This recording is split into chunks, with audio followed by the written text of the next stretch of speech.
આ વચ્ચે મહત્વપૂર્ણ સમાચાર મળી રહ્યા છે પેટા ચૂંટણીને લઈને। આપણે જણાવી દઈએ કે પેટા ચૂંટણી જે છે એ નજીકના સમયમાં થશે, પરંતુ પેટા ચૂંટણી માટે ઇલેક્શન કમિશને તૈયારીઓ શરૂ કરી છે। રાજકીય પક્ષોએ આપેલા સૂચનો પર ઇલેક્શન કમિશન અત્યારે ચર્ચા કરી રહ્યું છે।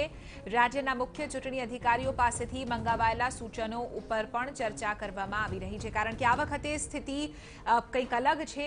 કોરોનાની વચ્ચે કઈ રીતે આખરે ચૂંટણી યોજવી અને એ તમામને લઈને અભિપ્રાયો માંગવામાં આવ્યા હતા, જે બાદ ચૂંટણી પંચ તરફથી હાલ આ તમામ અભિપ્રાયોને લઈને ચર્ચા કરવામાં આવશે। 3 દિવસની અંદર ઇલેક્શન કમિશન માર્ગદર્શિકા બનાવશે। કોરોના મહામારીમાં પણ પેટા ચૂંટણી માટે ઇલેક્શન કમિશન તૈયાર છે।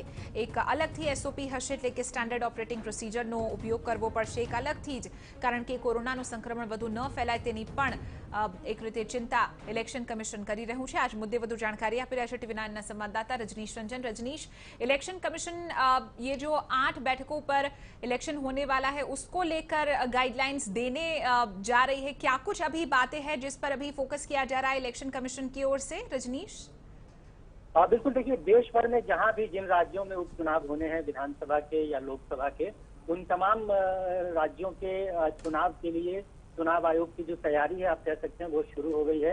सिर्फ गुजरात की 8 सीटें नहीं है, बल्कि पूरे देश की लगभग 55 सीटों पर विधानसभा के उपचुनाव होने हैं। और बिहार में एक लोकसभा की सीट है वाल्मीकि नगर, वहां पर लोकसभा का चुनाव होना है। इन तमाम चुनावों को लेकर चुनाव आयोग ने आज बैठक की है और राजनीतिक पार्टियों से लगातार वो फीडबैक मांग रहे थे, उनके सुझाव मांग रहे थे कि कोरोना महामारी के दौर में चुनाव कराने के लिए उनके पास क्या सुझाव हैं, क्या प्रपोजल हैं। उन तमाम सुझावों पर विचार किया गया है।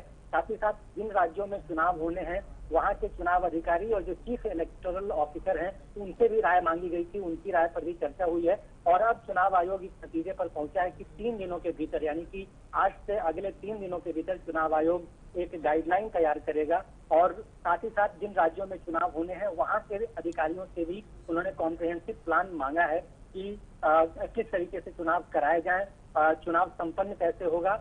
और इन तमाम बातों को गंभीरता से विचार विमर्श करने और स्थानीय परिस्थितियों को ध्यान में रखने के बाद ही चुनाव आयोग डेट तय करेगा। तो अभी आप कह सकते हैं कि चुनाव आयोग अपनी तरफ से गाइडलाइन जारी करेगा 3 दिनों के भीतर, और जिन राज्यों में चुनाव होने हैं वहां से भी प्लान मंगाया जाएगा और उन दोनों गाइडलाइन और प्लान के आधार पर चुनाव आयोग आगे की तारीख तय करेगा। बहुत शुक्रिया रजनीश जानकारी देने के लिए। तो આપણે જણાવી દઈએ કે પેટા ચૂંટણી માટે ઇલેક્શન કમિશન આવનારા 3 દિવસની અંદર ગાઈડલાઈન જાહેર કરી શકે છે। મહત્વની વાત છે કે જેટલા પણ અભિપ્રાયો મંગાવવામાં આવ્યા હતા તેને લઈને અત્યારે ચર્ચા શરૂ થઈ ગઈ છે।